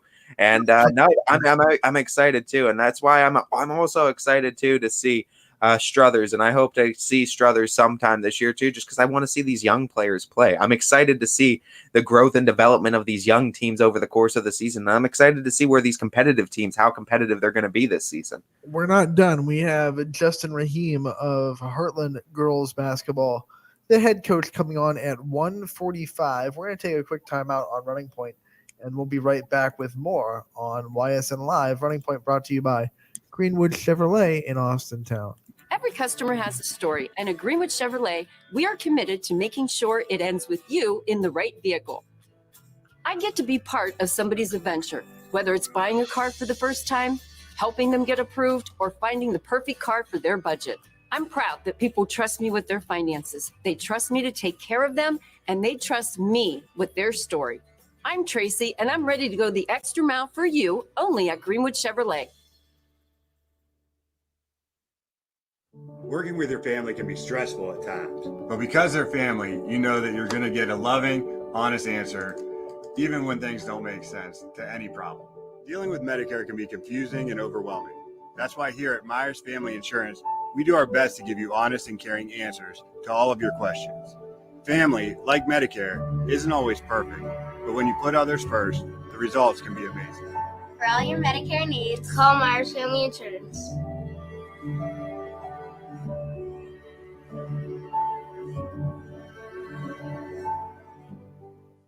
It's storm season. I think we're under the gun for some heavy storms over the next couple of hours. And Storm Tracker 21 is ready. This is probably the one we're keeping a closer eye on. On air.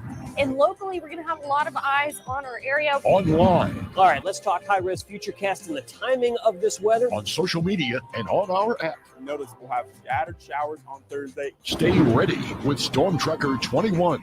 A severe weather threat now through around sunset this evening. Hi, this is Tommy Clem, owner of WRS Insurance Solutions. WRS Insurance Solutions is a local independent agency that specializes in life, Medicare, long-term care, and disability products. Call us at 330-953-3722 or visit us at wrsinsuranceSolutions.com to learn more.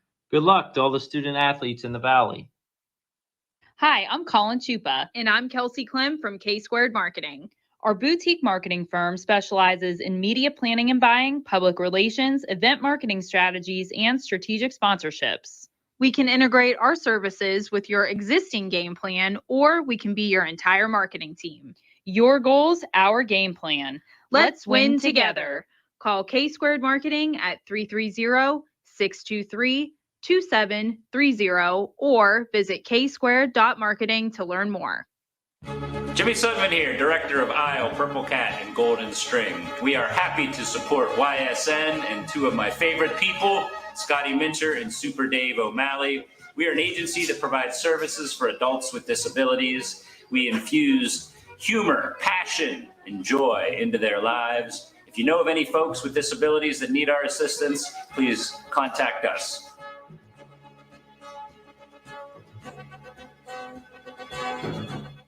Your teams work hard and give it all they've got. Well, so does ours, because 21 Sports and YSN give you extra effort when covering local sports. 21 Sports and YSN, winning coverage of our Valley's teams.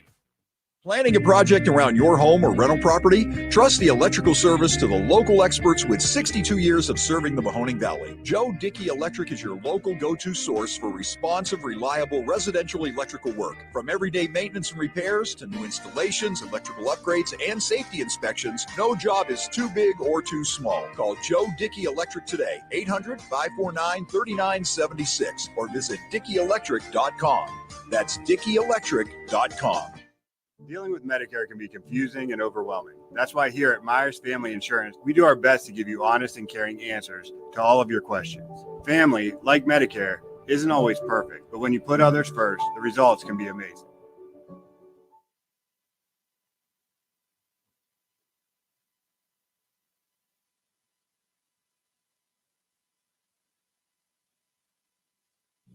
Welcome back to Running Point on ysnlive.com. Thursday episode is Anthony Hartwig alongside Ty Bartel. We are in November. It's November 4th today.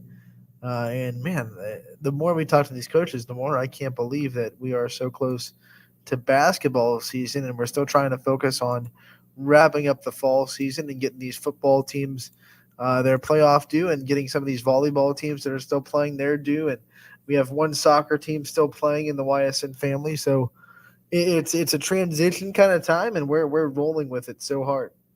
Yeah, I know. I have this basketball itch and this basketball fever, but yet I'm going to Akron Hoban tomorrow to call a game with the Falcons for football. So it's going to be a great game tomorrow too, as Fitch is going to take on Akron Hoban, and we're going to be looking ahead for football tomorrow, but we're also looking ahead for basketball. This is a great time for the year for sports where I'm still holding on to football over here as basketball is pulling me this way, and I couldn't be happier right now. It's sports everywhere I look.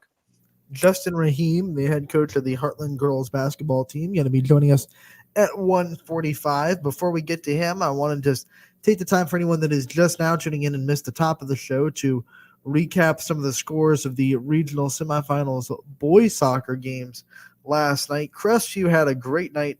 Mitch Auer scored 4 goals, and the Rebels beat Ursuline 6-2 to advance to the regional finals.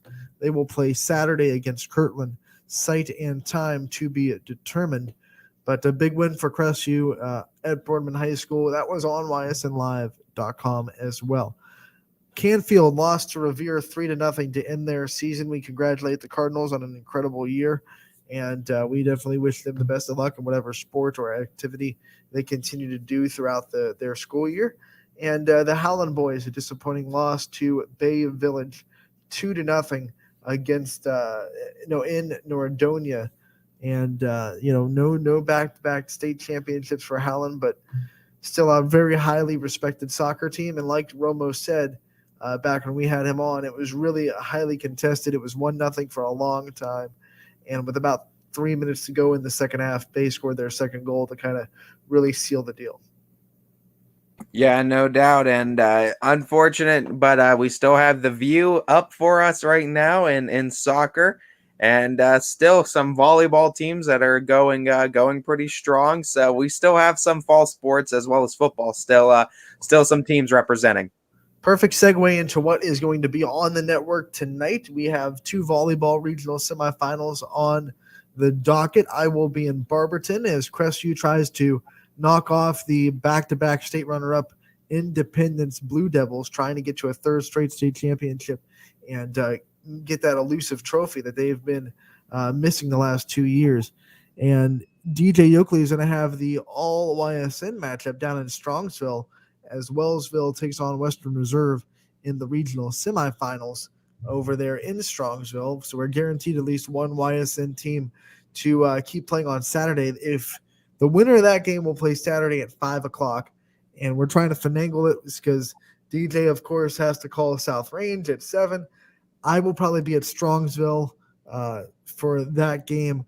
And if Crestview does win tonight, we will probably have that game covered as well.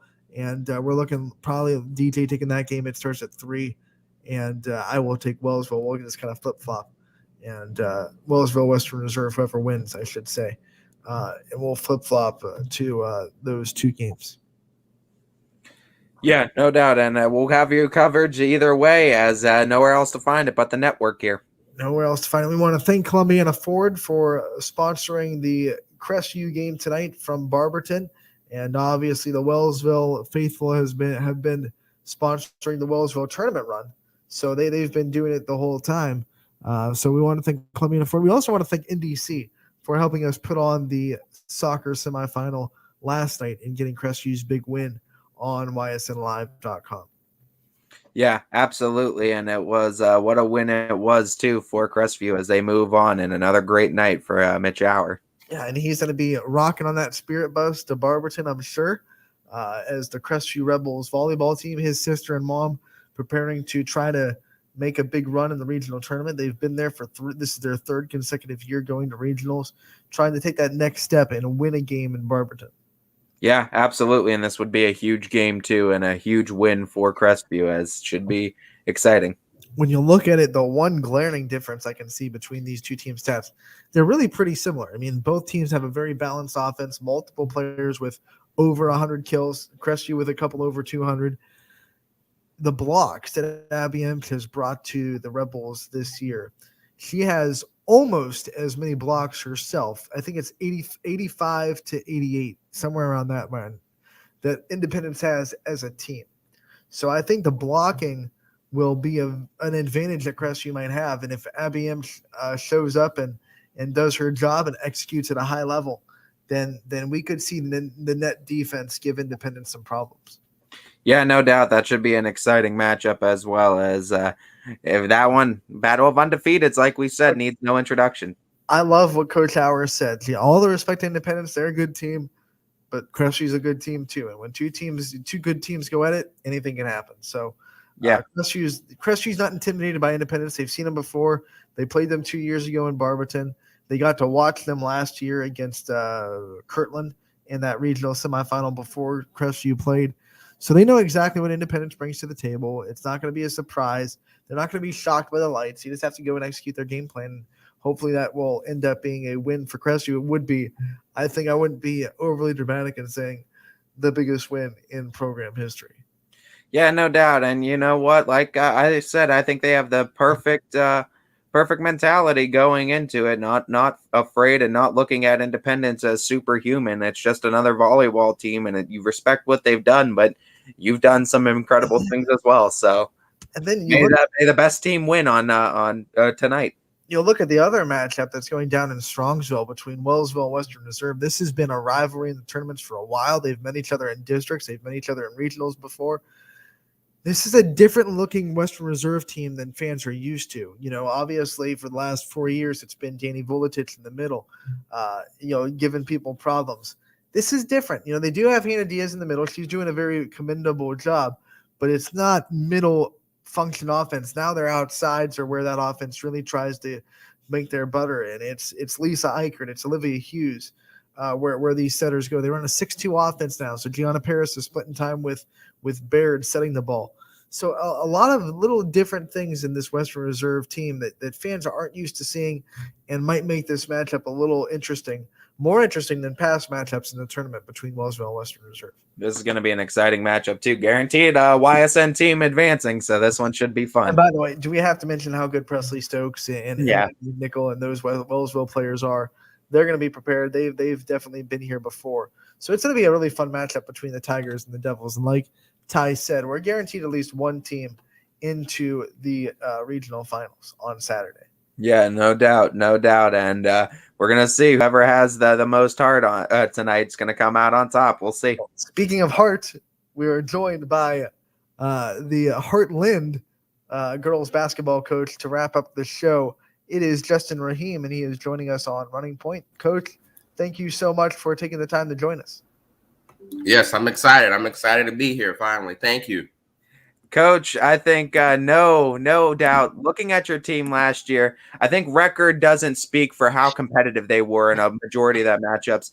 And looking at the team this year, you had a very young team last year too, bringing back what we would expect, a lot of those players from last year. What is the team kind of looking like this year, and how excited are you for the growth and development of these younger girls coming into this season? Well, I think you touched on it. Our record really doesn't reflect on how much progress and how competitive we were last year. I believe the year before that, they won the same amount of games, but they lost 4 or 5. We lost 4 or 5 seniors before my arrival. But, my first year being there last year, I think we had 12 girls total, and about 7 or 8 of them were freshmen. And then I had a couple juniors, and then I had a senior. So, yes, I get most of my players back this year. It's actually funny. I lose a Reynolds, but I gain a Reynolds. I lost Julia Reynolds last year, my senior post player. But then this incoming season, I gained her sister, Rachel. So I'm definitely excited about that. Just going into this season so far, we had an okay summer. We did a lot of camps and things like that, and did a lot of scrimmages. But as far as having everybody back, it's definitely a huge plus. Gives us another year to stay together. The girls already kind of know my system, but we tweaked a lot of stuff this off season, especially offensively is concerned. And I'm definitely excited to have everybody back and bring on Rachel. I think Rachel's going to be huge for us. I think she has some areas of where she can improve, but I'm definitely excited to have her this season. Coach, one player we have to bring up is Maddie Matthews and the things that she was able to do last year, some records that she was able to break. What can she kind of do this year to keep developing and be an even better player than we saw last year? Oh, well, last year, Maddie took huge strides all across the board, points-wise, rebounds-wise, passing the ball. Her sophomore year, she averaged around 9 points and 9 to 10 points a game. And then her junior year, my first year there, she pretty much doubled her stats to about 20 points a game. I think the biggest thing for Maddie this year is going to be making her teammates better and just recognizing a good shot from a great shot. I think sometimes a lot of good players, a lot of great players that are expected to score, they don't understand the difference between finding that great shot. When you always have the ball in your hands, most coaches and fans think that, a good shot is anytime they take a shot, but it's going to be a key for her this season to control the tempo of the game, make her teammates better, and not just taking a shot just because, she's expected to take a shot. But, when it comes to heart and when it comes to dedication, when it comes to commitment, Maddie is probably the best player that I've coached, best player that I've been upon. She's one of the first players in the gym. She's the last one to leave the gym. She's always seeking ways to get better. I know she took an absurd amount of shots this summer, close to about 30,000 shots this summer, just working on her game, trying to add different aspects of her game. And another area, where she's going to make huge strides is at defensively. I think as the best player on the team, or a player that gets a lot of attention, you have to do it on both sides of the ball. So I think if Maddie's able to do that, she's going to take her game to another level. Obviously, being independent, and when you have a lot of younger players, it helps that you can kind of schedule the way you guys really want to have competition levels. And talking about your schedule, we see you guys are kind of facing a wider range of opponents. Talking about it, though, how effective do you think this schedule is going to be in developing these players and getting them ready come tournament time? That's huge for us. The schedule this year, I think our first 4 games, I think that's going to push us and test us. We opened up with Latonia November 19th. They're always a good team to go against, and then we followed that up with Columbiana. on that following Tuesday. I think the biggest key for us entering this season is going to be just mental toughness. Once we get over the hurdles of playing tough competition, I think we'll be okay the rest of the season. Even last year, like I said, our record doesn't reflect on how competitive we were, but I feel like last year we gave away probably about 6 or 7 games just off of mental toughness and learning how to close basketball games out. And as a team and as a coaching staff, you learn little wrinkles, you see things you could have done. Hindsight is always 20/20, but you learn. So I think the biggest thing for us this season is just no matter who we play, just learning as we go along and not making the same mistakes each quarter, each play, and then moving on to each game. I think if we're able to do that, we'll be okay. Coach, second season with the program, and that is usually when coaches can really start to see their philosophy and their culture kind of take into the program. What kind of culture points do you want to see start developing within this team? And not just in the basketball court, but outside the basketball court that you want to see really develop from a culture standpoint? I think my last year was being my first year. I think the girls, as far as my philosophy and culture, I think they picked up on it pretty quickly. And as far as a collective sense, I think they understand how competitive I am. So I would say it kind of took them a while to get them to see that, Heartland in the past was a team that a lot of other teams, a lot of opponents didn't respect or didn't just came to the game and said, Heartland's the win. I think last year I kind of got them to see that, no matter who you're playing, no matter who you have on your team, you only can control what you can control, and you always can control how hard you play, and you can go out there and compete. It's not about how many shots you can take or things along that line. But I was raised that if you go out there and compete and try your best, the little things take care of itself, and it always does. And as the season went along and we started playing little tougher teams, that was able to show that, we would get down 15, 17, 18 points, and the game may have seemed over. Then I look at the clock, look at the scoreboard, and we're right back right within it, right in the game again. So I think my philosophy with them has just been stay the course, weather the storm, not just on the court, off the court as well. You're going to face hurdles. You're going to go through trials and tribulations on and off the court. And I think they're starting to understand that, as long as you do what you can control, everything else is going to take care of itself. I think no doubt, too, you guys are going to benefit this year with having things opened up a little bit more and having the community being able to support you. As we know, the Heartland community is very, very strong. Shout out how much that support is going to help this young, heavy team, as well as give a sales pitch to anyone on the fence and attending some games why this team's going to be exciting to watch this year and why they should get out and catch some Lady Lions games. From my standpoint, I think it should come out because, we're going to compete every night. I tell the girls all the time, I don't care if we're playing a team in our division or we're playing a Division I team or a WNBA team. It doesn't matter to me. We're going to show up every night and compete. And I think that's the biggest sales pitch that I hear also from Coach Scott, the boys coach. I think that's he sets that tone on the other side that, just show up and compete. And I think this season, by the girls seeing where they were last year, they know that this is a make or break season for them, especially my seniors. Next year, this time, you won't be there. You won't be able to put that uniform on. That you can put it on, but it won't mean anything, So I think this season is going to show a lot of fans, hopefully, and the media that, Heartland girls basketball is for real. I don't know. I hope so, but I don't think that may not necessarily translate to wins every night. But I believe if we show up and play, as far as the wins, I think the wins will take care of itself. Coach, before we let you go, I do want to give you the chance to highlight your coaching staff and the people that are kind of working with you and the people that are essential to making this program what it is. My assistant, is Alicia Dean. You know, she's returning from last season. I tell my athletic director all the time, Alicia is one of those coaches that